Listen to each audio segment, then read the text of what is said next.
Real joy will both fuel and sustain you on the way to fulfilling your kingdom journey. But have you been substituting a pseudo joy for the real thing, leaving you empty? Today we'll explore the substitutes for joy that may keep you from experiencing true relational joy. Short episodes to inspire and encourage you for the journey of your life. Welcome to your kingdom journey. Happiness and excitement are not joy. Real joy is the feeling you get when you're happy to see someone who's happy to be with you. And if that sounds new, please go back and listen to episodes 1 through 4 of this season for some foundation to what I'm going to talk about today. What might be masquerading as joy in your life? Real joy is a feeling that comes from exchanging glances, words, expressions with the one who's happy to see you. You know, like the other day when I met some girlfriends for lunch.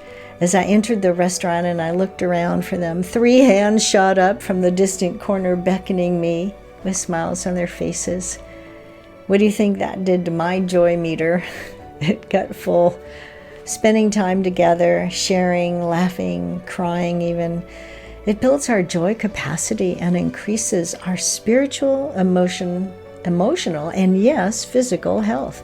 But what if you're like me and sometimes you think joy is problem solving or solving a task, finishing a task?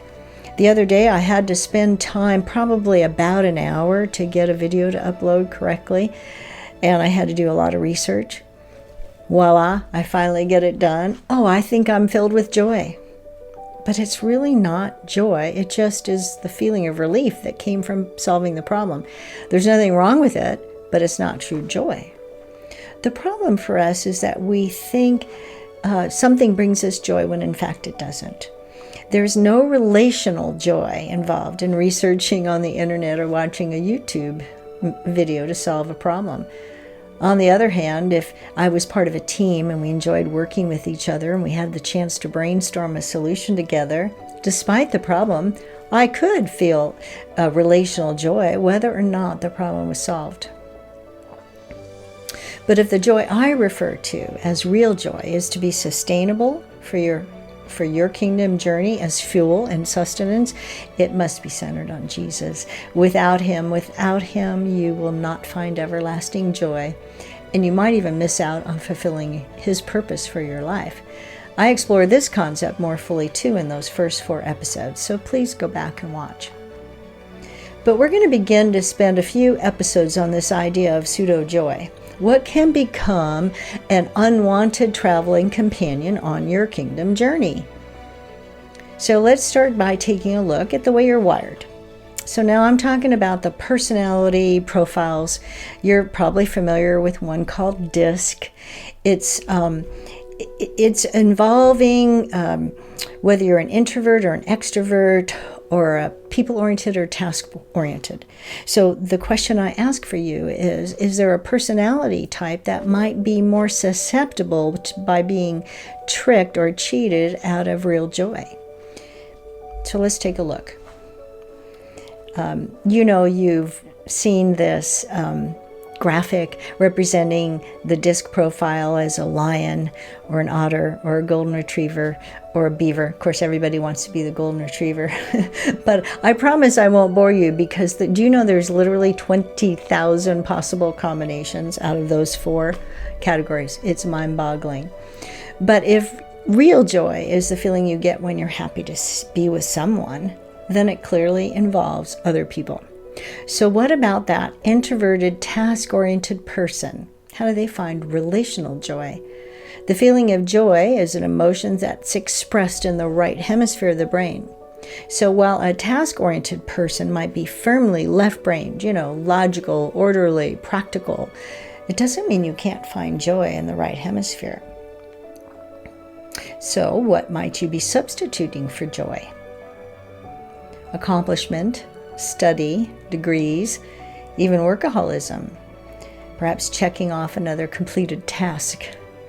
It's a marvelous feeling to accomplish something you've worked really hard for, but it's not the kind of joy we're talking about. Does that mean true joy eludes you?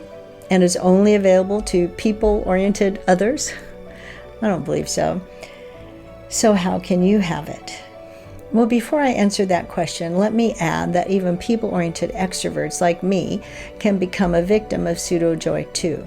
For example, just today, I got caught up trying to improve my videotaping, lighting, sound, room layout, and before I knew it, an hour, probably two, went by, and I was pleased when I was done. I was happy with what I accomplished, and it put a smile on my face. But when I look over that experience, that's not what gave me true joy. You know what made true joy for me? The belly laughs I got when my husband got stuck under the desk that I had invited him in to help me move. I could have done it alone, but it's so much more fun to have him with me. So the introverted task-oriented person must take deliberate steps to incorporate the right brain activities to awaken relational joy. Our right brain is the center of our emotions. It's where we feel joy. As I've said before, I can't choose to feel joy, but I can choose an activity or an action that I know will lead to joy. Do you know which segment of people on the disc profile who naturally have relational joy figured out? Well, it'd be like my mother-in-law. She was an S, sensitive, stable type. She just loved joy. And so here's an example. When she was getting ready with 8 ladies to have duplicate bridge at her house, cleaning, cooking, preparing, laying everything out, my husband and I dropped by unannounced. She had no problem saying, well, come on in, sit down, let's visit a few minutes. It would shock me, because if it were me, I would have said, oh, guys, I'm so busy right now. Could you please come back? I love you, so happy to see you, but I'm too busy. So my dear introverted, task-oriented friend, you might think you find joy in watching a movie, painting even, walking in the woods. But while those activities are enjoyable, ask yourself, how can they become a relational experience when you're all alone? What you think about is pretty important. So who are you thinking about? What are you thinking about? Are you thinking good thoughts, pleasant thoughts, or rehashing old hurts? You see, on the right side of your brain is where you can think of good things, happy things, people you love, and past joyful experiences, and it will stimulate the feelings all over again. You'll know again when you sit and meditate on God's love for you. Joy will flood your right brain with those feel-good chemicals of serotonin and dopamine. They flood your body with peace and comfort. So here's a little action step you can take. Start by creating a gratitude journal. Every night before you fall asleep, or every morning when you wake up, whichever you prefer, write down at least one thing you're grateful for, something you really appreciate, and give thanks to God. You are taking steps to find real joy, because as you do that, you are stirring up appreciation, releasing those chemicals, and stimulating that joy center of your brain.